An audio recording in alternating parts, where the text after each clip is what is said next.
তৃণমূলের প্রার্থী তালিকা ঘোষণা হলো। প্রার্থী তালিকায় যারা পুরানো অনেকে ছিলেন পরিচিত মুখ মানে অভিনয় জগতের অনেককেই বাদ দেওয়া হয়েছে, আবার নতুন এসেছে। তাদের নেতা বলুন অভিনেতা বলুন টিএমসির কাউকে মানুষ চাইছে না, সেজন্য বারবার মুখ বদল করতে হচ্ছে, নতুন মুখ আনতে হচ্ছে মানুষকে ভোলাবার জন্য। পার্টিটাকে লোকে রিজেক্ট করে দিয়েছে, তার আবার প্রার্থী কি? মেদিনীপুরের প্রার্থী জুন মালিয়া ঘোষণা হয়েছে। মেদিনীপুরে যদি দিলীপ ঘোষ প্রার্থী হয় সেক্ষেত্রে লড়াই কিরকম হবে? জুন মালিয়াকে আমার শুভেচ্ছা থাকলো, পার্টি ওনাকে দাঁড় করিয়েছে। বাস, মেদিনীপুরের মানুষ অনেক লড়াই দেখেছে, এখানে বড় বড় লড়াইও হয়েছে, রাজনীতির বড় বড় নেতাকেও দেখেছে, এখানে নাম করা অনেক বিশিষ্ট নেতা যারা সারা ভারতবর্ষে বিখ্যাত ছিলেন, মেদিনীপুর থেকে তারা গেছেন। গত লোকসভাতেও মানস ভূঁইয়ার মতো বড় প্রার্থী এখানে এসেছিলেন। মানুষ নরেন্দ্র মোদীর দিকে তাকিয়ে উন্নয়নের কাজ দেখেছে, এখানে সেদিকেই ভোট দেবে। এখানে আমরা কাঁসাই ব্রিজ নতুন করে শুরু করার জন্য 304 কোটি টাকা অ্যালট করেছি। হাইওয়ে হচ্ছে, রানওয়ে হচ্ছে, 6 লেন 4 লেন রোড হচ্ছে, নতুন রেল লাইন হচ্ছে, নতুন নতুন ট্রেন চলেছে, অমৃত ভারত, বন্দে ভারত থেকে আরম্ভ করে সারা দেশের সঙ্গে যুক্ত হয়ে গেছে। কলাইকুণ্ডা বিমানবন্দরকেও যাত্রী বিমানবন্দর করার যোজনা তৈরি হয়েছে।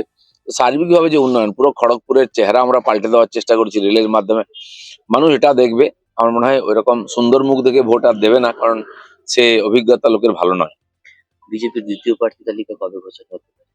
হয়ে যাবে খুব তাড়াতাড়ি, ভোট ডিক্লেয়ারের অপেক্ষায় আছেন, চলছে এক্সারসাইজ দিল্লিতে। প্রথমটা 200 সিট এসে গেছে আমাদের, এখন সেটা অনেকে ফলো করছেন। তো বিজেপি সারা ভারতের কথা চিন্তা করে, সমস্ত মানুষের কথা চিন্তা করে প্রার্থী তালিকা তৈরি করে। আর বিভিন্ন রাজ্যে এখনো কিছু কিছু কাজ বাকি আছে, সেজন্য হয়তো হচ্ছে না, খুব তাড়াতাড়ি 2-1 দিনের মধ্যে হয়ে যাবে। তমলুকে যদি অভিজিৎ গাঙ্গুলি প্রার্থী হয় তাহলে দেবাংশুর সাথে লড়াই হবে। কে কার সঙ্গে লড়াই করে দেখা যাবে, ভারতীয় জনতা পার্টি আর পদ্মফুলকেই লোকে দেখবে। আর এটা ঠিক যে অভিজিৎ গাঙ্গুলি একজন বিশেষ ব্যক্তি, চর্চিত ব্যক্তি, তার যে অবদান পশ্চিমবাংলার জন্য সেটা মানুষ মনে রেখেছে। দুর্নীতির বিরুদ্ধে যে লড়াই, যে অকুতভয় ব্যক্তি, সৎ স্বচ্ছ এরকম ব্যক্তি লোকে রাজনীতিতে চায়, নিঃসন্দেহে তিনি এগিয়ে থাকবেন। এখন ইউসুফ পাঠানকে যদি ক্যান্ডিডেট করার ছিল, এত গুরুত্বপূর্ণ ক্যান্ডিডেট, তাহলে গুজরাটে করা উচিত ছিল, টিএমসির একটা সিট হতো গুজরাটে। তো সেই জন্য ওখান থেকে এখানে উড়িয়ে আনার কোনো মানে হয়নি। অধীরদার রাস্তায় পাথর ফেলে দিয়েছে টিএমসি। এখন জানি না, আমরা তো লড়াইতে আছি ওখানে। দাদা, অর্জুন সিং প্রার্থী না হওয়ার পরে বলেছেন আগে যদি জানতাম তাহলে তৃণমূলে ফিরতাম না।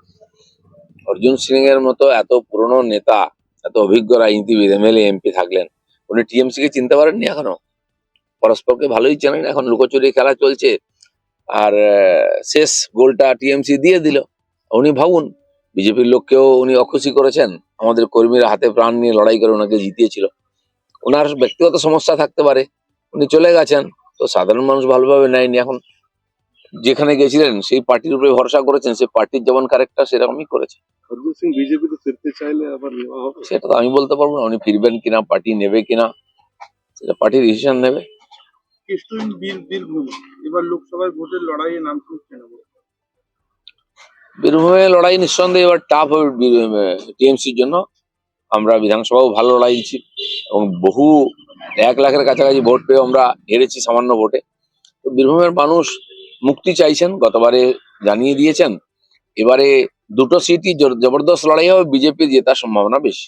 অভিষেক বলেছেন কি প্রধানমন্ত্রী সবচেয়ে বড় দুর্নীতিগ্রস্তকে পাশে বসিয়ে রাখেন।